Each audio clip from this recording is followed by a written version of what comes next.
Hello दोस्तों, कैसे हैं आप सभी का स्वागत है आपके अपने इस यूट्यूब चैनल हिंदी की बिंदी में। तो दोस्तों, आज हम बात कर रहे हैं सूरदास जी के जीवन परिचय की। तो इनका जो नाम था वो था सूरदास। इनका जन्म सन 1478 ईस्वी को। जन्म स्थान रुनकता या सीही। यहाँ सीसी हो गया है, लेकिन ये सीही है। ये सीही नामक स्थान है। इनके पिताजी का नाम रामदास था। माताजी का नाम जमुना दास। गुरु महाप्रभु वल्लभाचार्य। इनकी भाषा ब्रज थी। इनका काल जो है ये भक्ति काल के कवि हैं। इनकी मृत्यु सन 1583 ईस्वी को हुई है। तो अब इनका जीवन परिचय देख लेते हैं। तो सूरदास जी का जन्म 1478 ईस्वी को रुनक सीही नामक ग्राम में हुआ था, लेकिन कुछ विद्वान मानते हैं कि सूरदास का जन्म मथुरा मार्ग पर स्थित रुणकता नामक ग्राम में हुआ था। तो इनके जन्म को लेकर अलग अलग बात कही गई है। इनके जन्म स्थान को लेके विद्वानों के अलग अलग मत है। तो सूरदास का जन्म जो है वो निर्धन सारस्वत ब्राह्मण पंडित रामदास के यहाँ हुआ था। सूरदास जी के पिता गायक थे। उनकी माता का नाम जमुना देवी था। बचपन से ही सूरदास की रुचि जो थी वो कृष्ण भक्ति में थी, यानी वो बचपन से ही कृष्ण जी के भक्ति में लीन थे। उन्हीं की चर्चा, उन्हीं के गीत गाते थे। इसी कारण इनको मदन मोहन के नाम से भी जाना जाता है। तो कृष्ण भक्ति में लीन होने के कारण इनका जो नाम था वो मदन मोहन भी कहीं कहीं कहा जाता है। इन्होंने स्वयं को भी अपने कई दोहों में जो है खुद को मदन मोहन कहा है। सूरदास जी नदी किनारे बैठकर लिखते थे। जो भी उनके पद होते थे कृष्ण जी से के विषय में, वो नदी किनारे बैठकर उस पर लिखते थे। इसका गायन करते थे, वो मतलब पद भी लिखते थे, उसको गाते थे और लोगों को कृष्ण भक्ति के बारे में बताते थे। इस प्रभु की चर्चा करते थे, कृष्ण जी की चर्चा करते थे। इनके भक्ति पद सुनकर महाप्रभु वल्लभाचार्य ने इन्हें अपना शिष्य बना लिया था। तो ये एक बारी गायन कर रहे थे वहाँ पे बैठ के। जब इनकी वाणी सुनी तो वो बहुत ही प्रभावित हुए और इस प्रकार उन्होंने अपना वल्लभाचार्य के ये शिष्य हैं। अष्टछाप की श्रेष्ठ कवियों में सूरदास जी का नाम आता है। तो सूरदास जी का नाम जो है अष्टछाप के कवियों में प्रमुख नाम है। इनकी मृत्यु सन 1583 ईस्वी में परसौली नामक ग्राम में हुआ था। इनकी रचनाएं जो है मुख्य इनकी 3 ही रचनाएं हैं, सुरसागर, सुर सारावली और साहित्य लहरी। तो रचनाएं जो है वो इम्पोर्टेंट है, परीक्षा में जो है अक्सर पूछी जाती है, तो ये इम्पोर्टेंट है।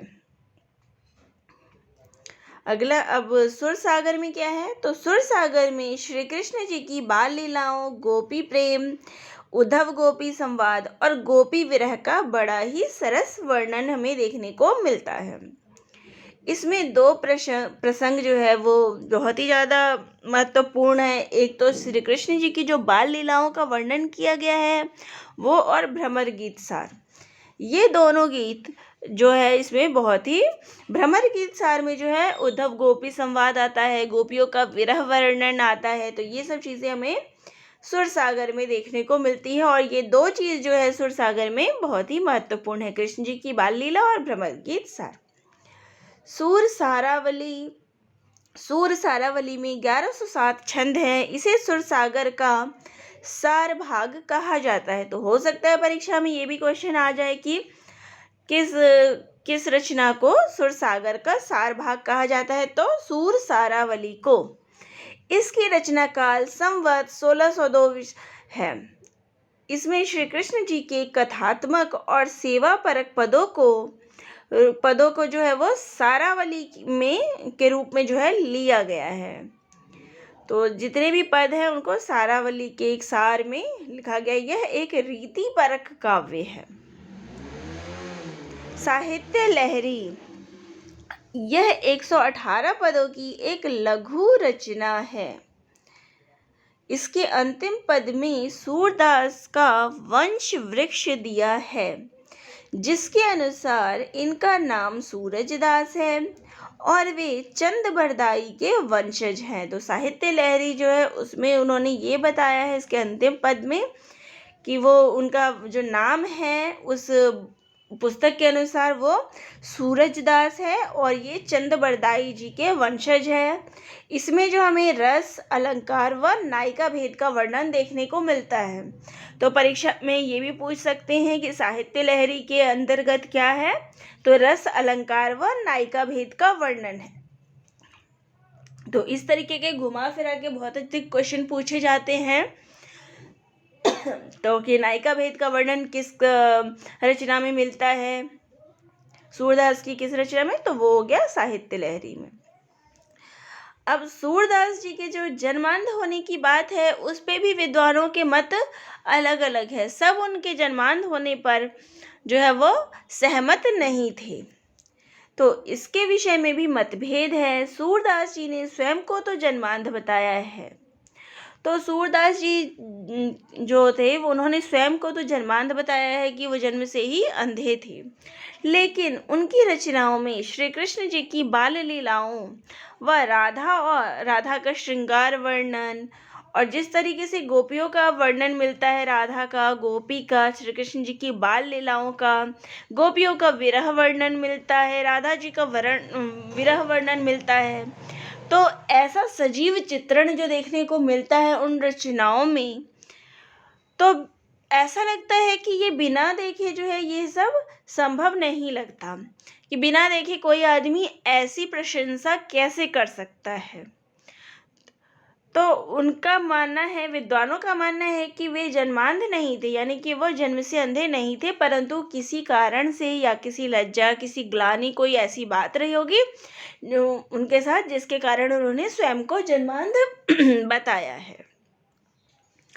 तो अब सूरदास जी को दिए गए नाम, तो उपनाम कौन कौन से उनको नाम दिए गए हैं, तो ये क्वेश्चन जो है होता है, ये परीक्षा में अक्सर पूछा जाता है, तो ये इम्पोर्टेंट है कि उनको क्या क्या नाम दिए गए हैं।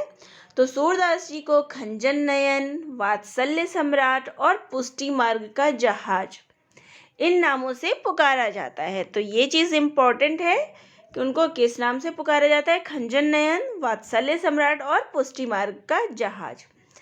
आचार्य रामचंद्र शुक्ल ने इनको वात्सल्य रस का सम्राट व जीवनोत्सव कवि भी कहा है। तो अब ये बात ध्यान रखने की जरूरत है कि वात्सल्य सम्राट इनको किसने कहा है, आचार्य रामचंद्र शुक्ल जी ने। अब अगला है, गोस्वामी विट्ठल दास जी ने सूरदास जी की मृत्यु के समय इनको पुष्टि मार्ग के जहाज के नाम से संबोधित किया था। तो ये अष्टछाप के कवियों में प्रमुख स्थान रखते थे। इनको जो है विट्ठल दास जी जिन्होंने अष्टछाप की स्थापना की थी, उन्होंने इसको, जब सूरदास जी की मृत्यु हुई थी तब इन्होंने इनको पुष्टि मार्ग के जहाज के नाम से संबोधित किया था। अब है सूरदास के बारे में विद्वानों के क्या क्या कथन है, तो ये भी इम्पोर्टेंट है। परीक्षा में आजकल ऐसे कथन वाले क्वेश्चन जो है वो अधिकतर आने लग गए हैं, तो ये भी महत्वपूर्ण है। तो सबसे पहले आचार्य रामचंद्र शुक्ल जी ने सूरदास के बारे में क्या क्या कहा है, सूरदास की भक्ति पद्धति का मेरुदंड पुष्टि मार्ग ही है। दूसरा है, सूर का संयोग वर्णन एक क्षणिक घटना नहीं है, प्रेम संगीतमय जीवन की एक गहरी चलती धारा है, जिसमें अवहागन करने वाले को दिव्य माधुर्य के अतिरिक्त और कुछ नहीं दिखाई पड़ता।